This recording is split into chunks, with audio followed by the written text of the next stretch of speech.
got really addicted to beading. So I think it's a great idea to show you guys some simple steps when it comes to this type of beading before we move on to a more advanced project.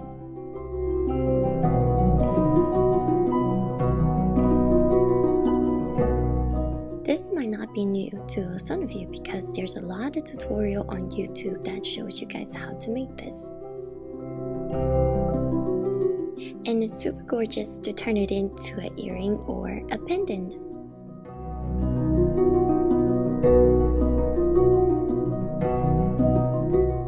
So let's begin.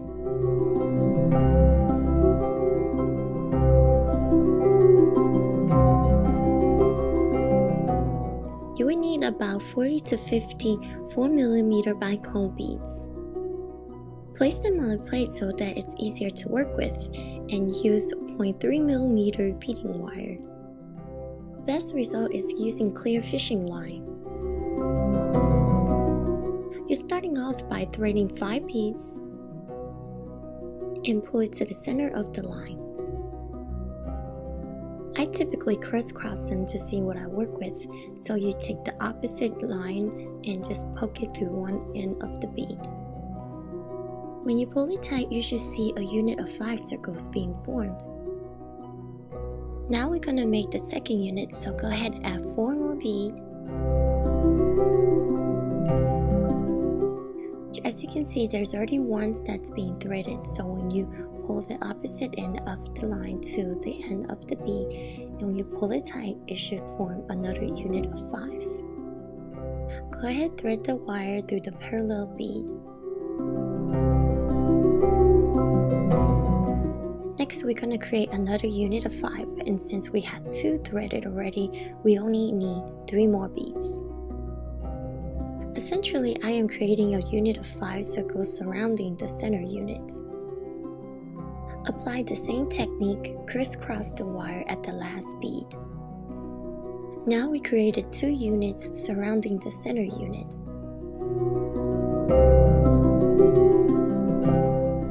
Apply the same method to the next bead. Insert the wire to the next bead and pull it through. The wire should run through nicely right next to each other. Add 3 more beads again. Go ahead, crisscross the wire at the last bead. Now you have a unit of 3 surrounding the center unit. Apply the same method to create another unit.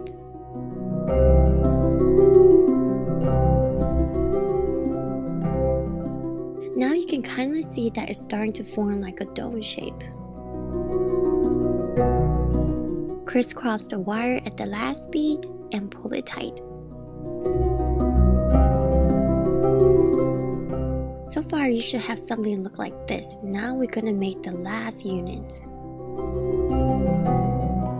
Making the last unit is a little bit different. Instead of going over 1 bead, you had to go through 2.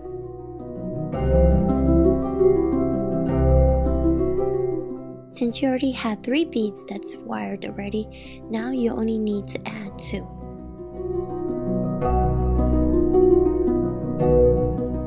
Crisscross at the last bead and remember to pull it tight.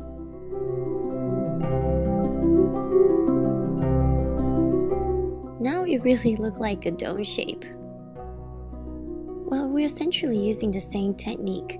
You want to join the wire to the next unit, so go ahead, thread it through. When you do that, you have 2 beads that's threaded through the wire, so right now you only need 3 to make a unit of 5. And go ahead, crisscross at the last bead and pull it tight. There's that first unit at the second row. To create that second unit, it's going to be a little bit different. We are going to go through 2 beads instead of 1. So right now we have 3 beads threaded. Now you only need to add 2 more beads to create the unit of 5. We are creating the illusion of joining multiple units together. And most of the steps are you just repeating the same process. As you can see right there, I am repeating the same process and threaded through 2 beads. The most important areas that you have to pay attention to is the beginning and the end of each row. But as of right now, I am just repeating the same process, adding 2 beads. Wow, that's a lot of repetitive work, but we are getting closer to the end. Okay, now we need to add 1 more unit. And remember to thread it through 2 beads. And sometimes you can thread it 1 at a time. And go ahead and use 2 beads to create the last unit for this row.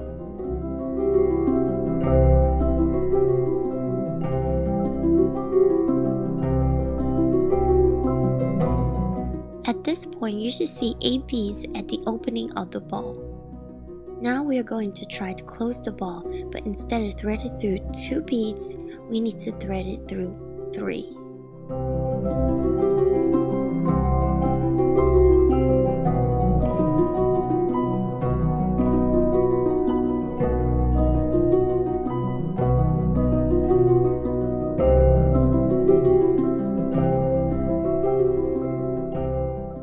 You should have 4 beads that's threaded, so you only need 1 to make the unit of 5.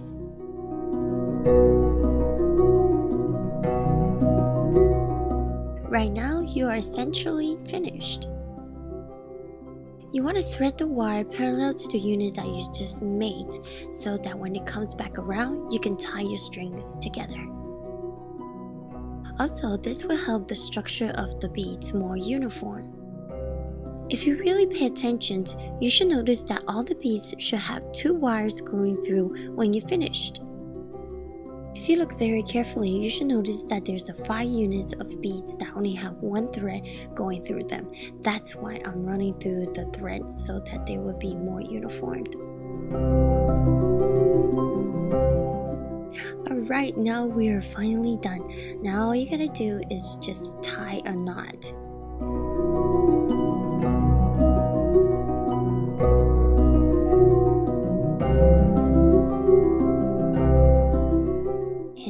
Extra ones just so that they won't come apart. Cut off any loose thread. And voila, it is done. If you guys think this is hard, just wait until I show you how to make a sea lion. I think it's super cute that you can wear it as a pendant. All you need to do is thread a necklace through it. It's a very elegant crystal ball that you can wear around your neckline. Of course, I am an earring junkie, so I gotta make it into an earring. And it's really easy to make it into an earring. All you need is a ear wire, a small jump ring, and some chain. Just go ahead, thread it through, and just bring the chain around and hook it onto the jump ring and add the ear wire.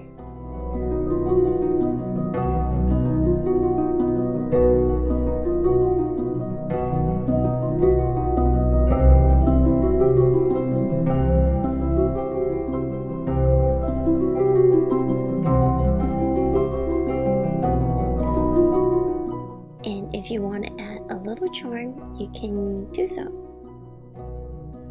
And this is a cute little angel wings charm. But of course, you guys, you can use your creativity, use different color, different charms, different method. Well, the bottom line of this tutorial is that I want you guys to get familiar with this type of beading because I want to show you guys how to make a little sea lion. I want to finish making the sea lion so I can show you guys, but with my current crazy work hours, there's just no way. But I still want to show you guys what I work on every week, so despite the crazy hours, I will still try to do my best. I apologize if I sound really tired on this voiceover thing. I've been up 17 hours now, and it's really hard to concentrate. I do hope that I marked the crucial points that you guys don't get confused while making this. But of course, practice makes perfect. I didn't get mine right at the first time either. Well, I guess I'll see you guys next week. May you be happy.